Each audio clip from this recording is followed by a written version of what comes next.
د پیښور په انجینرینګ یونیورسيټي کې د کال 2022 کانوکیشن دستوره شوی چې پکې د اعلی تعلیم صوبایي وزیر کامران بنگش 900 سیوا ګریجویټس ته ډیګریانې او د سرو زرو تمغې ورکړي. کانوکیشن کې پلار او لور دواړو د پی ایچ ډي ډیګریانې ترلاسه کولو سره تاریخ رقم کړی دی. نور احوال ګورو د محمد ارشاد په دې رپورټ کې. د پیښور انجینرینګ یونیورسيټي د کال 2022 کانوکیشن دستوره شوی چې پکې مشر میلمه د اعلی تعلیم صوبایي وزیر کامران خان بنگش د 900 سیوا ګریجویټس ته ډیګریانې او د سرو زرو تمغې ورکړي، په کوم چې ګریجویټس د خوشحالۍ څرګندونه کړې.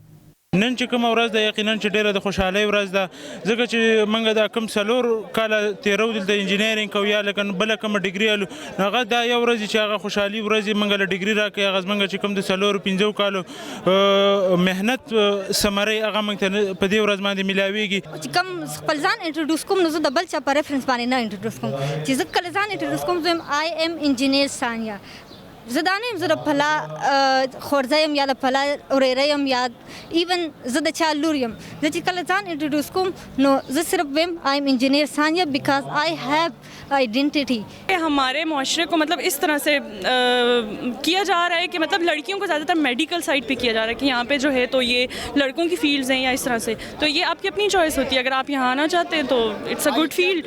ډېر زیات خوشحال یو ځکه چې مور پرور او د غشول ټیچران شول فرند شول دې زه سپورټ کړی یم، نو دا ډېر د خوشحالۍ موقع ده چې موږ ته نن ډیګري میلاو شوه.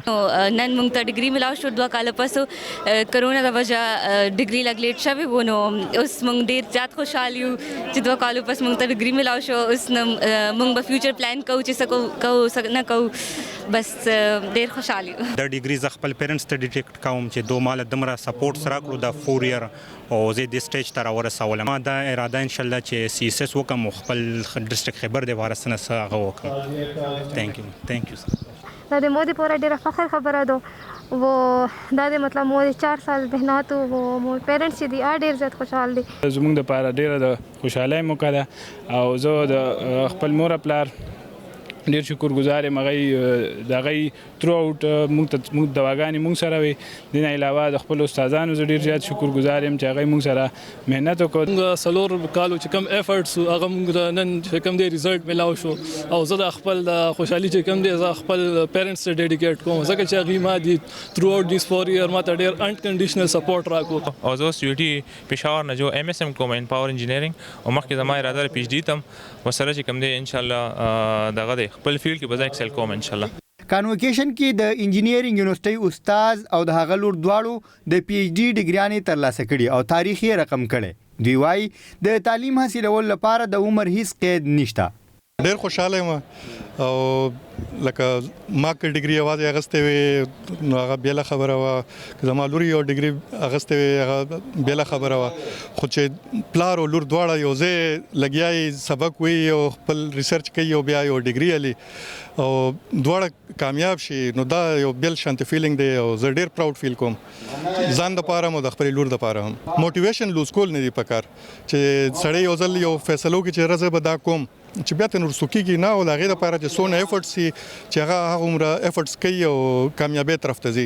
کامیابي میلاویږي خامخا میلاویږي، خو ایفرټ ضروري دی. نو ایفرټ کول دي ما هم وکړو زما لور هم وکړو، موږ کامیاب شو. ډېر زیات زه په دې هم خوشحاله یم چې ما په خپل هم ډیورینګ د ګیون ټایم فریم خپل پی ایچ ډي کمپلیټ کړله، او بیا زما فادر انسپریشن او موټیویشن او څنګه چې هغې وکړو خپل دغه کې ذکر چې ایفرټ پکاري، نو هغه ایفرټ لږ شان دی کې خپل بچو کې مغې اچولی دی چې او تاسو ایفرټ کوئ تاسو ته به انشاءالله سکسس ملاویږي.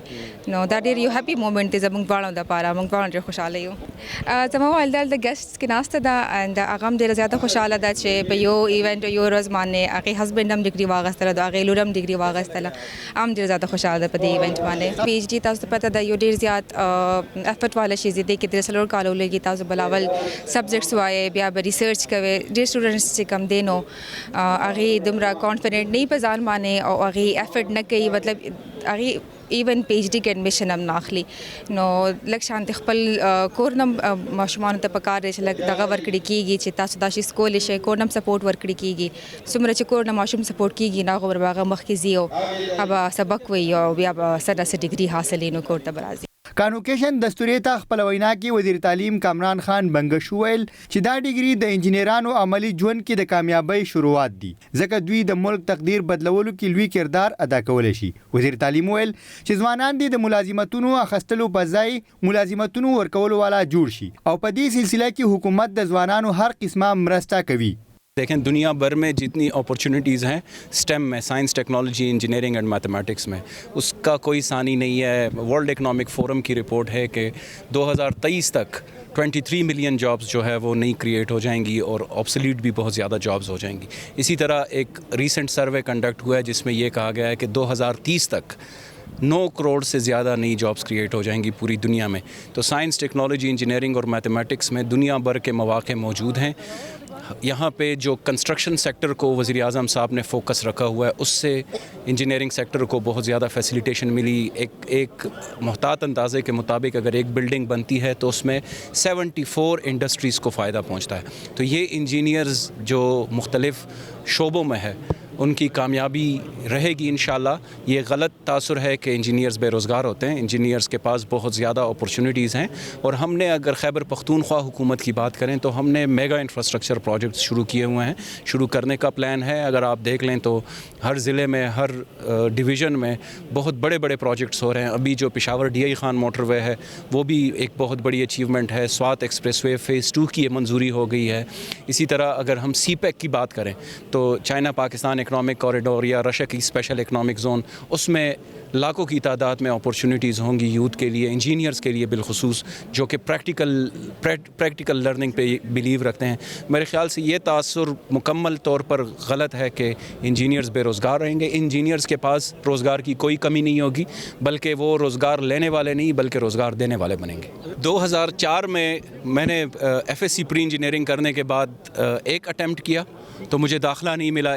Entry test में मेरे अच्छे मार्क्स नहीं आए और फिर 2005 में दूसरी अटैम्प्ट की मैंने, उसमें भी मुझे दाखिला नहीं मिला. तो आज ये एज़ाज़ की बात है कि मैं आज इतने काबिल, इतने माशाल्लाह ब्राइट लोगों को डिग्रीज़ दे रहा हूँ और उस इदारे में दे रहा हूँ जिस पे मुझे एडमिशन नहीं मिला. तो यकीनी तौर पर ये एज़ाज़ का और फ़ख्र का इदारा है मेरे लिए भी, मेरे हायर एजुकेशन डिपार्टमेंट के लिए भी और जितने स्टूडेंट्स ग्रेजुएट हुए उन सब के लिए भी.